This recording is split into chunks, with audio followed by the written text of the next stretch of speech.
Hey, what's up, people? Welcome back to my channel. My name is Desmond Z, if this is the first time that you've ever seen me. And I think I forgot how to do this. I have not recorded a video in so long.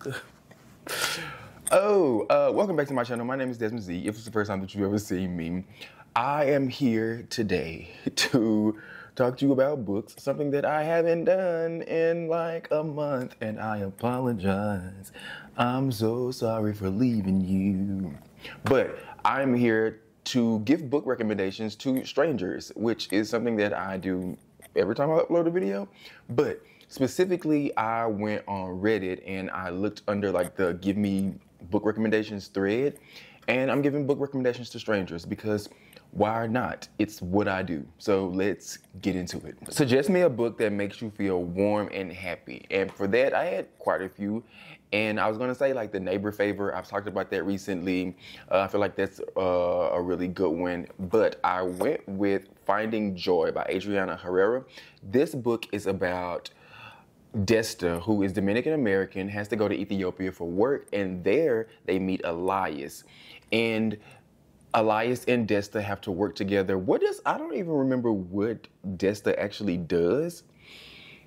I don't know if it's something like filmography they're going to record, something about wildlife. I don't know. I actually forgot what they do for work, but that's not the important part, okay? The important part is Desta has to go here for work, and they have hangups about going in the first place because Ethiopia is where their father died. Because I believe Desta's parents either met here or they originally traveled here together for work, for their own line of work. Yeah, that's exactly it. And so Desta has followed in his father's footsteps doing sort of the same thing. And so when Desta goes to Ethiopia, they meet Elias, they have to work together, you know, sparks start flying, and you know, a little romance kicks off. A little romance kicks off between Desta and Elias, and I really enjoyed this. I'm actually thinking about, I think I might reread this, like this week actually. I'm kinda in the mood.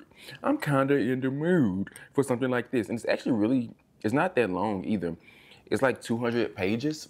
And I read this back in 2022, I believe. And yeah, this was really good. I enjoyed this. And it is written by Adriana Herrera, as I've said. And yeah, Finding Joy. Suggest me a book with beautiful prose. Now. I would say The Prophets by Robert Jones Jr. Even though, but, however, I didn't exactly love this book, I still am able to step outside of myself and see that this is actually is a good book.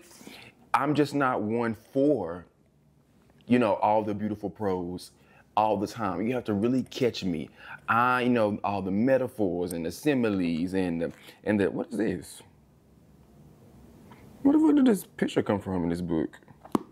I don't know what that is. But Isaiah was Samuel's and Samuel was Isaiah's. That was basically it's about this plantation, right? It's about a group of enslaved people on this plantation, but it's about the relationships between them, the love that they found, the family that was formed. Some of them turned their backs on their family and their friends on this plantation to simply, you know, better themselves. It's about the ins and the outs of these friendships and these relationships of the enslaved people, and how, you know, you had to find joy in what was, there's not even a word for the horror that they were made to live through. So it's more so about that than just, you know, trauma porn, you know, and just hitting you in the face with so much tragedy. Even though, you know, we know the harsh conditions they were living in, to put it very lightly.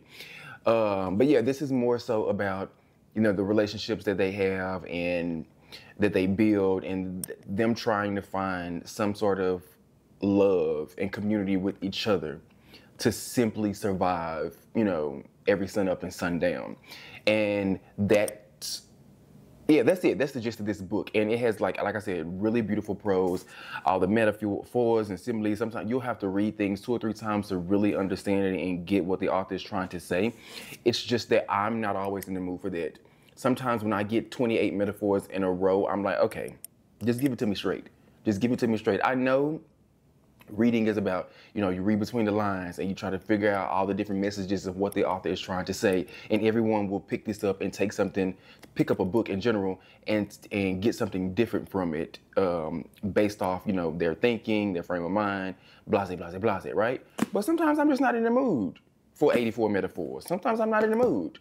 And yeah, so at the time when I read that book, I didn't fully enjoy it, but I am still able to step back and say, you know what, that is actually not a bad book at all. So if you're looking for something with really beautiful prose, wham bam, there you go, The Prophets. This next person asked for a book with poetic descriptions of music, and I am going to have to say, Tell Me How to Be by Neil Patel. And I talked about this book not too long ago. I think I talked about this book, I don't know if it was at the beginning of this year or at the end of last year, but I know I did read it last year. This book is about a guy named Akash, and he feels shame for liking men, shame for wanting to be a songwriter, shame for not being like his perfect mother, shame for his alcoholism, and most of all, shame for what happened with the first boy he ever loved, okay? And we go back and forth between this book. It is told from 2 point of views, from Akash and also his mom. What was his mom's name? Renew, yeah. And we get the story of how their family fell apart and why their relationships are strained. Akash, his mom, and then the brother. And I believe the father died. I don't think that's a spoiler. You learn that pretty early on, if I'm not mistaken. Yeah, because that's the whole gist of it. The father, yeah, it's in the synopsis.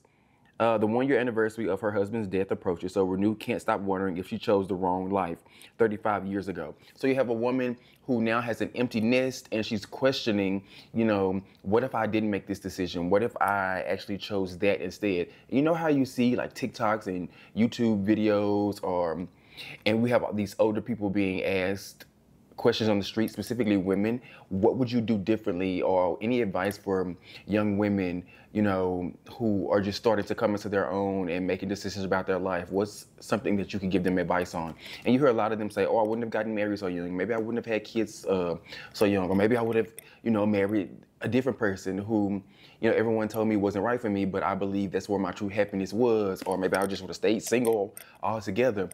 I think you'll be able to relate to her in that way. And then you have this guy who is just looking for redemption, and he feels shame for basically his entire existence, and he just wants to do things right. Now, the poetic, because I know they asked about the music, Akash wants to be a songwriter, specifically an R&B songwriter, and I've said it many times. Y'all know how much I love Brandy, how much I love Mariah Carey, and so many other artists, and I just love music in general. The way this author talks about music, describes music, the songs that come up, it just lit my world up. Gave my heart a little pitter-patter, gave me butterflies. And so yeah, I enjoyed this. I thoroughly enjoyed this. I was so happy to read about a main character who loves music as much as I do, loves the same type of music that I do. I need to hear y'all talking about Brandy and Full Moon. I need to hear y'all talking about Mariah Carey. I need to hear y'all talking about everybody else. Give me some little Aaliyah, baby. Yeah, I need that. I need that. Okay? I need that. Shoot. So many people in the world want to take the sound. People from around the world, they want to take the sound, but they don't want to give props to the originators. Okay? Get into it. Get into it. Get into it. This next person asked for a book that will make them laugh. I am going to suggest Tough Crowd by Andy Osho. Is that that woman's name? Hold on. Yeah, Andy Osho. Andy Osho. This book is about a comedian who is trying to, wait, what am I trying to say here? She's trying to get her career off the ground, right? Like, yes, she's a funny lady, ha ha ha, but she ain't really things ain't really happened for her. She's trying to get this party jumping. She's trying to get it started. She's trying to get her stand-up career off the ground. And, people around her don't really believe in her, blase, blase, right? Typical thing with an artist. So she meets this guy, and he loves her for who she is. He takes her for who she is, and it changes her mind about, a lot of things.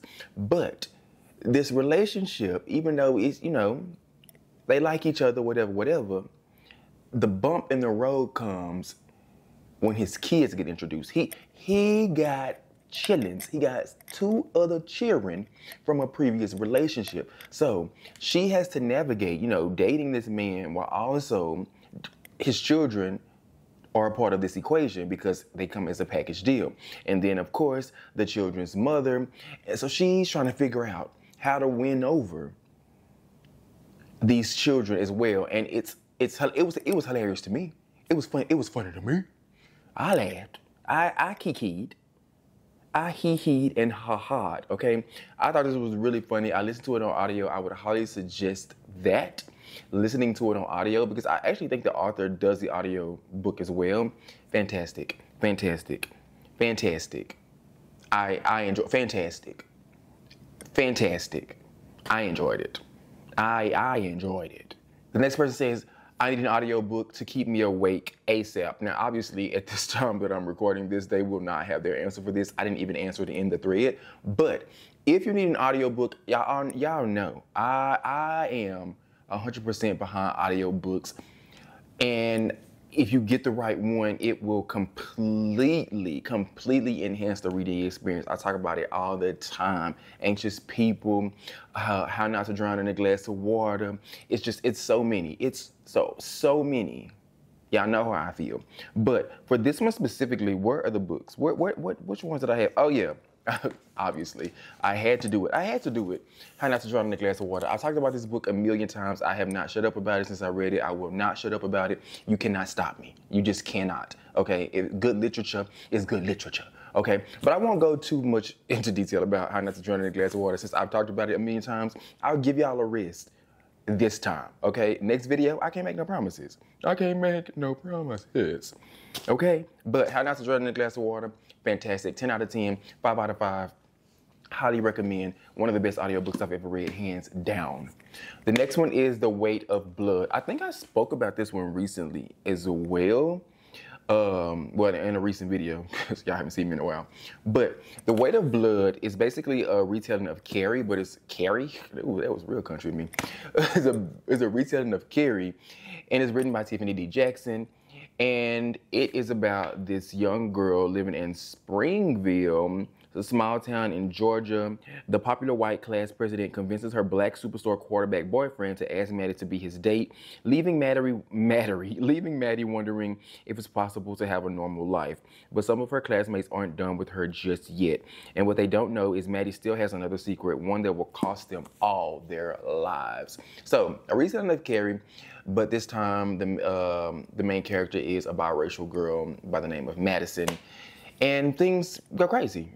And I thought this book was fantastic. And the audio version was really good because the story of Madison and what happens at her high school is being told by these 2 podcast hosts. And I know how I feel about true crime and all that. But I think it was done tastefully. 1, because this is fiction. And 2, because it's not being told in one of those, oh my God, people are dead and I'm loving it, I need to have this story type of way that a lot of people approach true crime. So that's why I would recommend this. The audio book for this, it just immerses you. It drops you into this world, and you're getting the podcast host's point of view, you're getting, Madison's point of view, and all of it. It was good. I think this was a great. Okay, and I know when I talked about it recently, I had some people say that they didn't enjoy it, and I completely understand it. Everything won't be a hit for people, because y'all know how I feel. If it don't work, baby, DNF it. Even if I recommend it, and you don't like it, DNF it. Don't waste your time, okay? I will never tell you to waste your time. Never, okay? Let it go. Because I will. Someone else asked for a book with an animal companion, and it has to be Remarkably Bright Creatures. It has to be. I think this might be the only book that I have with an animal companion. Now, I know I have books with people that have pets, and watch after this, I'm gonna think of like 20 of them. But as far as like being like a huge part of the story, it has to be Remarkably Bright Creatures, which is about an elderly woman working at this like her local aquarium, and an octopus is one of the main characters. We get the octopus's thoughts and feelings towards being held in captivity and them just wanting to be free. And then the elderly lady who feels alone because her husband's gone, her son is gone. And then there's another guy who comes from another state to the elderly lady's town looking for answers about his family. And all three of these people, these two people in this octopus, you know, their stories, lives will collide. And I thought this was fantastic. It's amazing. And yeah. Suggest me a book where the main character is seriously depressed and has disturbing thoughts. Now, I don't necessarily have one where it's like they just deep in the trenches, where it's just nothing but, you know, they're just down in the dumps and just can't get out of bed, and it's just, you know, hundreds and hundreds of pages of sadness and they having crazy thoughts. I don't have that, but I do have a book that I recently read called The Wedding People, which is about this lady who basically wants to end her life because her marriage is over. Her life just seems to not have any, it doesn't seem like the sunshine is going to come. And so she decides to go to this place where she was going to spend her wedding anniversary. I think that's right. Yeah. I think where she was gonna go to celebrate her relationship in some manner. And it's in Newport, Rhode Island, and it's this beautiful, the Grand Cornwall Inn. And she decides to go here. And she's like, I'm gonna end my life once, you know, I'm done with my little vacation. But there's a wedding happening at this hotel, and pretty much all the guests here are here for this wedding. It's like totally booked out outside of our main character, Phoebe. And she gets, you know, drawn into this group by the bride, and she gets involved with all the other people in the wedding party, and she's become, you know, she's become one of them. And this takes a more humorous approach to this woman being, because obviously she wants to end her life. She's sad, she's depressed, she is checked out. So I'm covering that part, okay? I got you. I enjoyed this more than I thought that I would. There was a little part in the middle where it kind of slumped, and I was like, I really don't care what anybody has to say at this point. Let's move it along. That happens to me quite a bit. I say it all the time. It can be expected in almost every book that I read. But The Wedding People, I thought it took a great approach to just being sad and being done and being just checked out and ready to go. This is a recent release. I read this like maybe less than a week ago. Yeah. Actually, because I got a, what do you call it? An advanced copy for this one, and I listened to it on audio, and it was really good. And then it was just released, actually this week, yeah. So I went out and bought a physical copy because I enjoyed it so much. A book you have never seen anyone talk about that deserves a chance very badly, that's what the people said. They said it, not me. Those were verbatim. A book you have never seen anyone talk about that deserves a chance very badly. And I'm gonna have to say The Local by Joey Hartstone. This is a book, I'm not saying nobody talks about this book, okay? It's impossible to think that I'm the only human on the face of this earth that has read this book and has talked about it. But I personally, I've never seen anyone post or talk about this book outside of me. And the reviews, of course, yeah, like on like Goodreads and Storygraph and the things of those natures, yes. But as far as just like randomly out in the wild in a bookstore hearing somebody talk about this book or seeing a book review on TikTok or YouTube, anything like that, I have not seen it, okay? But The Local by Joey Hartstone is about, what is it about? This man named James, he is a what is he? What is he? He's a patent lawyer. Yes, he's a patent lawyer in Marshall, Texas, and he gets a new client who is being accused of A firebrand CEO forced to defend his life's work against a software patent infringement claim. And when Amir Zawar comes to town, he's just here to defend his name, in this case about, his company, right? But at the same time he gets there, a murder happens and they put the blame on him. This is a small town in East Texas and it's mostly white, and this brown man is in town, and so let's blame him. Let's blame him for the murder. And so this patent lawyer who was defending him over this case, now he's like, well, I can't really help you with that one, big dog, because I'm a patent lawyer. I deal with, copyright infringement, things of that nature. I'm not a criminal lawyer. I can't do nothing for you. But he's like, no, I need you. I need you to, take my case. And so he has to dig in his bag of tricks and try his best to clear his client. And I enjoyed this. I really, really enjoyed this. This is one of those books where it was kind of like, okay, the synopsis seems kind of cool. I'm gonna just go ahead and give it a try. And I enjoyed this book. I really, really did. Now, will you love it as much as I did? Who knows?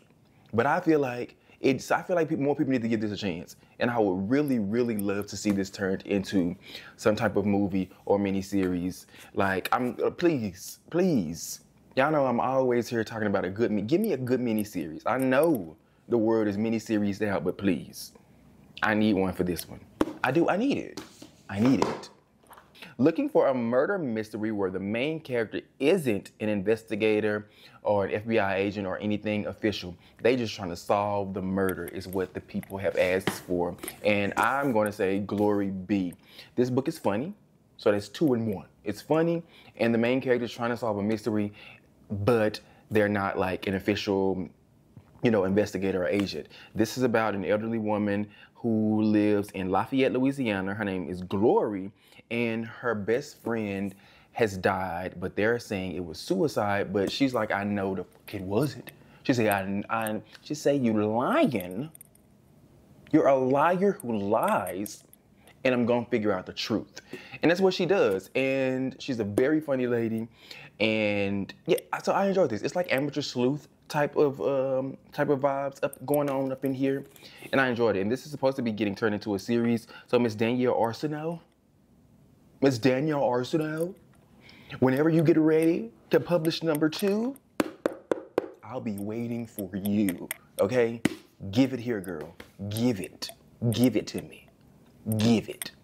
Someone else said, a book that you wish you could erase from your mind and read all over again. Now, I know they mean something that you just love so much and you just want to experience it again for the first time. For that, I got plenty. So I took that and I flipped it to a book that I didn't necessarily enjoy the first time around, and it was 7 Days in June. I know the people love it. But my first experience with this book, I listened to it on audio and I did not enjoy it. I did not like it. But I've said that I think I would have enjoyed it more if I physically read it. And so I bought the physical copy and I just never read it. So that's why I feel like if I could just erase that first experience out of my head, maybe I could convince myself to finally read the physical and enjoy it. Because I did enjoy A Love Song for Ricky Wilde, Tia Williams, the author of this book, her latest book. I enjoyed that one. I talked about that one a couple months ago. So if I could just get it out of there. If I could just get that first experience out of there, I feel like then I would enjoy it. But alas, I have not been able to. I really haven't. I don't know what that accent was. The last one that I'm going to do is help me build my fiction TBR. The person said they read like a lot of fantasy and nonfiction, I believe, and they just want help building their fiction TBR. As we all know, that's what this is. This is just all mostly literary fiction here, contemporary fiction, some romance. That's what this is. That's who I am. That's what this is. So I could go for days. But The Vanishing Half, a man called Uwe. How can I do a video like this and not talk about Fredrik Backman? Y'all know the love. Y'all know the love, the adoration I have. So A Man Called Uwe, Addict Child. Whoa. Addict Child is another book that I absolutely love. This was the first book that I read of 2023, and it was 5 stars. It started 2023 off amazingly for me. The Neighbor Favor, if you are looking for something more romancy, this was a great book. It's amazing, top tier, loved it. Razor Blade Tears, if you want something that's, you know, fiction, but leans more towards thriller, mystery, action-packed. I mean, you can't go wrong. You cannot go wrong with it. And yeah, that's it. That is me giving book recommendations to strangers on Reddit. Thank you so much to all the people who were waiting for me to come back. If you were waiting for me, and if you weren't, it's just like, boy, who gives a fuck about you? We have lives. Okay, cool. Good, fuck you too. But no, thank you so much for watching this video. I'm just playing. Give the video a thumbs up if you enjoyed it. Subscribe if you're not subscribed. I'll see you in my next one. Thank you for watching.